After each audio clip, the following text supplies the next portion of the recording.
Hey there, friends. Thanks for checking in. Today we're looking at the new CZ P10C. First introduced a couple weeks prior to SHOT Show, gained a lot of attention. At the show itself, people ran over to the CZ booth to check it out, as did I. Everybody wanted to see CZ's first striker-fired pistol, and it did not disappoint. The fit, feel, and finish of this is all CZ, which is very nice. No question about it. And the MSRP is priced well. $499. However, I've been noticing upcharging already. Now, CZ took forever to get this out, and they finally released it.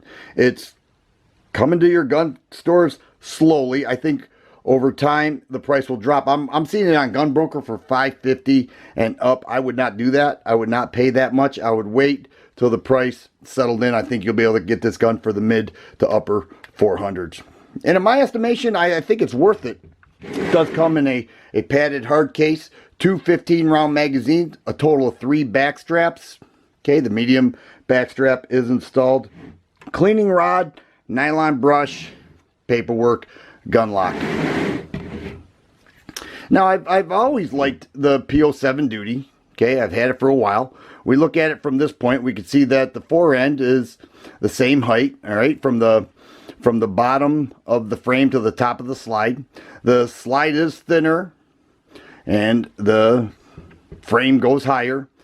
Quite the opposite on the P10C. All right, cut down the frame a little bit, a little higher, thicker on the slide, but no big deal. Here we have a full 1913 rail. Here we have an accessory rail, a little different there.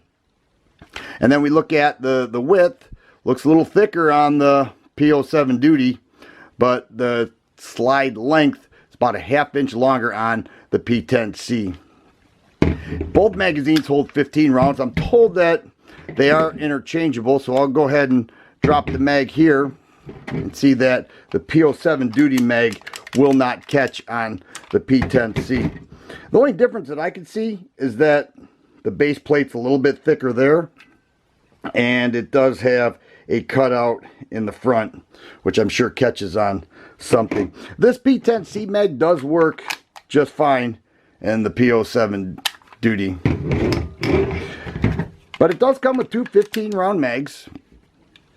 And one of the things I'll say, though, the mag release button, you have to put a lot of pressure on to drop that mag. I mean, I pushed quite a bit with my thumb there to drop that mag. So I am pushing right now, and I have to put a lot of pressure on, and it drops the mag. Nice deployment, okay?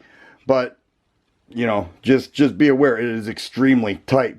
But it is ambidextrous, so that's a major plus, along with the slide stop. So it is left-handed friendly, and, you know, lefties will love that part. Metal sights, 3-dot luminescent sights. So once charged by light, it will glow in the dark for a period of time. It will die down. It's a nice touch, though, and they seem to be very nice sights. I like it does have a little bit of stippling there for the weak side thumb. Once again, consistent with the P07 Duty. I already mentioned accessory rail here, front serrations, rear serrations, okay, front for your press checks. Extremely heavily stippled on the grip panels and the back straps. Very rough texturing. A lot of people will like that, especially when the hands are wet. Okay, get a nice firm grip on the gun. However, carrying for an extended period, especially where I carry right around 430, this grip panel here, which is very, very rough, would irritate the skin quite a bit. So you may want to go with some Talon grips like I have here on the P07 Duty. But the trigger itself is very, very nice. I am impressed right there. And then we look at the follow-up shots for the reset is nice and short. So that part reviews very well. A lot of people rave about the trigger, and I fall into that category. I think it's a very nice trigger. We'll break out the trigger scale here. I've been measuring it right around 5 to 5 1/4, and right there, 5 1/4. That's been consistent throughout. Another thing I want to do is compare the size with the Glock 19. Now some people call the P10C a Glock killer? I don't know if that's going to be the case. I mean, it's entering the striker-fired market. It's definitely a nice gun, a little bit cheaper than the Glock. It's a little bit longer, okay, about a 1/4 inch longer there. Width may be the same.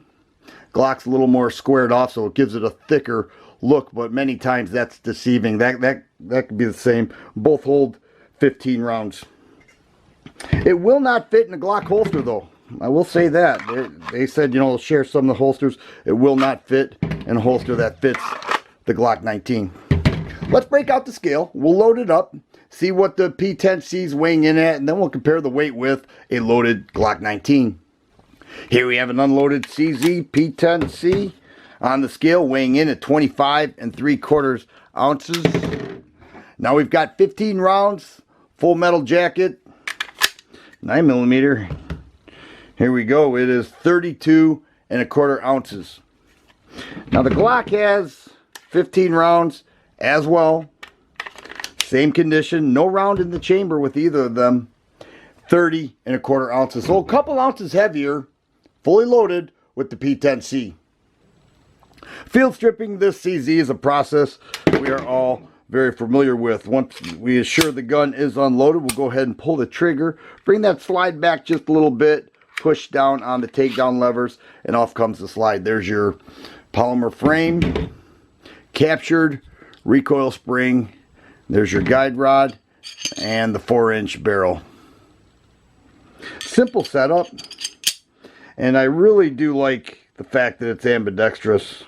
I'm not a lefty and it doesn't matter, but I always think that's a nice touch. So there it is, the new CZ P10C. Look forward to a range review coming soon. If you like videos like this, please subscribe and share. I always appreciate the thumbs up button. Thanks for watching, and you guys be safe.